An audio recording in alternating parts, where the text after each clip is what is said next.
મહીસાગર જિલ્લા કલેક્ટર સુશ્રી અર્પિત સાગરના અધ્યક્ષસ્થાને જિલ્લા સંકલન સમિતિ ભાગ 2ની બેઠક યોજાઈ। મહીસાગર જિલ્લા સેવા સદન ખાતે જિલ્લા કલેક્ટર સુશ્રી અર્પિત સાગરના અધ્યક્ષસ્થાને જિલ્લા સંકલન સમિતિ ભાગ 2ની બેઠક યોજવામાં આવી હતી। બેઠક દરમિયાન કલેક્ટરશ્રીએ વિવિધ વિભાગોમાં અરજદારની અરજીઓની નકલની લાગતા વળગતા પ્રશ્નો, પેન્શન કેસ તેમજ ખાતાકીય તપાસના પડતર કેસોનો સત્વરે અને હકારાત્મક નિકાલ લાવવા તમામ વિભાગીય વડાઓને તાકીદ કરી હતી।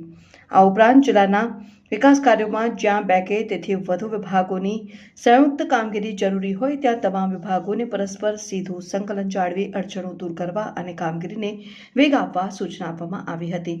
સરકારશ્રીની વિવિધ કલ્યાણકારી યોજનાઓનો લાભ છેવાડાના માનવી સુધી પહોંચે અને કોઈપણ પાત્રતા ધરાવતો લાભાર્થી વંચિત ન રહે તે માટે તમામ અમલીકરણ અધિકારીઓને પારદર્શક અને પ્રોએક્ટિવ અભિગમ અપનાવવા પર કલેક્ટરશ્રીએ ખાસ ભાર મૂક્યો હતો।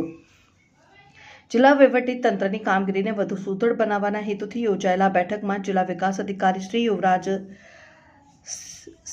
જિલ્લા પોલીસ વડા શ્રી સફીન હસન,